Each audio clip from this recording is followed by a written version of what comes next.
নমস্কার, আমার touch of channel মাদারের সমস্ত দর্শক বন্ধুদের আমার প্রণাম। আজকে আমি আপনাদের থোর ঘন্ট রান্না করে দেখাবো। থোর ঘন্ট মানে অনেক রকমভাবেই রান্না করা যায়, কিন্তু আজকে রান্নাটা আমি একটু খুব ভালো করে করব, যেন একটা তরকারি দিয়েই সমস্ত ভাত খাওয়া যায়। তো সকালবেলায় আমি একটু বেরিয়েছিলাম বাজার, এখন আমি আর করি না, কিন্তু অনেক দিন পর আজকে আমি একটু কাজে বেরিয়েছিলাম, তাই ইচ্ছা করে আমি বাজারটা আজকে করে আনলাম। কারণ নিজে বাজার না করে না কী রান্না করব, মানে বাজারের সবজিগুলো দেখলে না মনে পড়ে আজকে এটা করি কালকে ওটা করি, আর কেউ করে দিলে তখন জানে সেটাই রান্না করতে হয়। আর বাজারের সবজি দেখে দেখেও না রান্নার মানে ইচ্ছেটা জন্মায়। তাই সকালে আমি থোর নিয়ে এসেছিলাম বাজারে, দেখলাম থোরটা কেটেই দিচ্ছি। কাটতে আমি পারি, কিন্তু কাগজে বলেছি কাটাতে আমি একটু এক্সপার্ট নই। যখন দেখলাম এখন সব জায়গাতেই কেটে কুটেই বিক্রি হয়, যে কেটে বিক্রি হচ্ছে, তো আমি 20 টাকার থোর এরকম কাটা অবস্থায় কিনে নিয়ে আসলাম।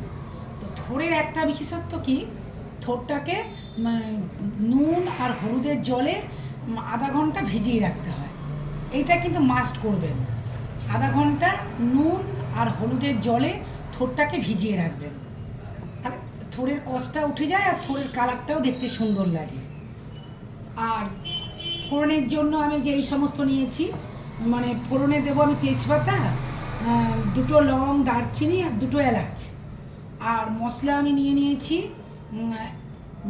ধনের গুঁড়ো নিয়েছি 1 চামচ, আর জিরে আমি হাফ নিয়েছি।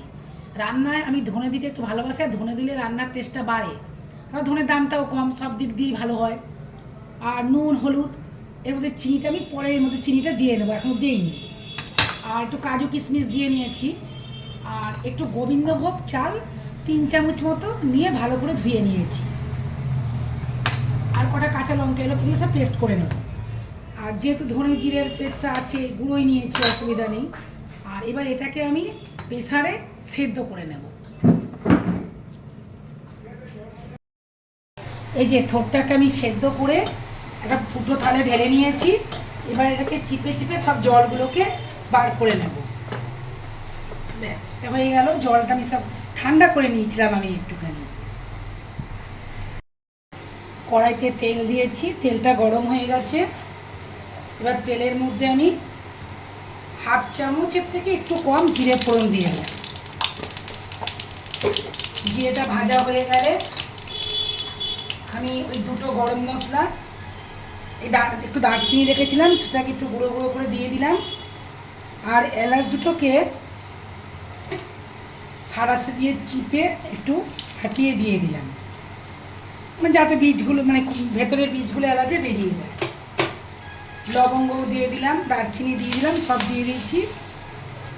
এবার এর মধ্যে আমি যে মশলাটা রেখেছিলাম ধনে জিরে, মশলাটা দিয়ে দিলাম। চিনিটা কিন্তু এখন আমি দেইনি।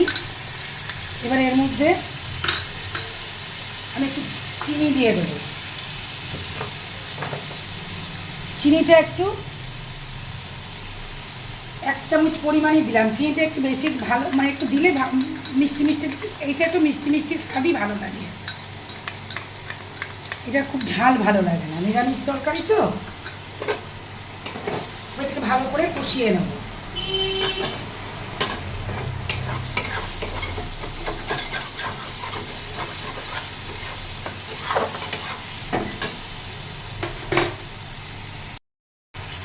ব্যাস, এবার হয়ে গেছে।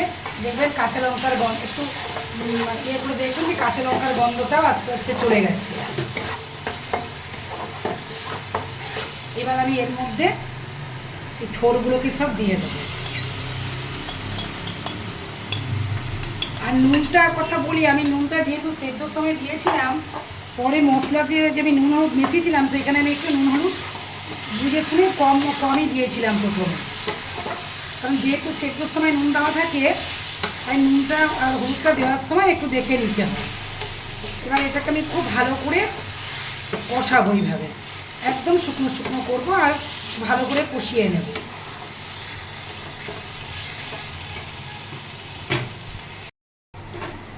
এটা নাড়াচাড়া করতে করতে শুকাতে শুকাতে যে চালটা দিয়েছিলাম গোবিন্দভোগ, সেটাও অলরেডি সেদ্ধ হয়ে গেছে। বাড়িতে যদি নারকোল থাকে এর মধ্যে একটু নারকোল দিতে পারেন। আমি ওই ফ্রিজটা খুলে দেখলাম একটু নারকোল আছে, তো নারকোলটাকে আমি একটু এই যে ঘষনিটা দিয়ে ঘষে নিলাম।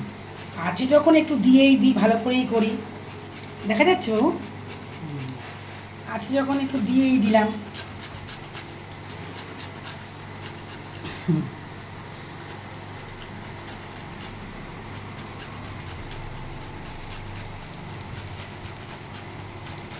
ব্যাস একটু এইটুকুতেই হবে, আর ঘষতে পারছি না বাবা, হাতে লাগছে। অনেক দিন ছিল তো নারকোলটা, একটু শক্ত হয়ে গেছে। নাড়াচাড়া মোটামুটি হয়ে এসছে এটা। এবার এর মধ্যে আমি ওই নারকোলটা করেছিলাম দিয়ে দিলাম। ছিল বাড়িতে থাকলে দেবেন, না থাকলে দেবেন না। এর মধ্যে গোবিন্দভোগ চালটাও সেদ্ধ হয়ে গেছে। আর একটা কথা বলি, এই যে কোনো ঘন্ট, থোড় ঘন্ট, মোচা ঘন্ট, লাউ ঘন্ট, মানে নিরামিষ যদি কখনো কিছু করেন, তাহলে এইগুলো মধ্যে একটু নামানোর আগে না একটু দুধ দিয়ে দেবেন, তাহলে এই টেস্টটা ভালো হয়। ঘি গরম মশলা তো দেবই আছে, তাই এর মধ্যে আমি 3-4 চামচ দুধ দিয়ে দিলাম। দিয়ে এবার গ্যাসটাকে একদম মানে ফুলে করে দিয়েছি।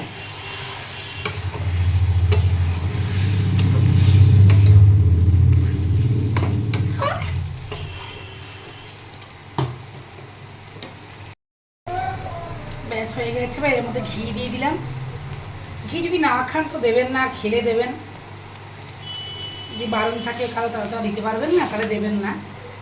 ঘি ছাড়াও ভালো লাগে। এবার ঘি দিলে তো জানেনই, নিরামিষ তরকারি একটু ঘি গরম মশলাতে সবসময় একটু টেস্টটা বেশি হয়। আমি গরম মশলার গুঁড়ো ছড়িয়ে দিলাম।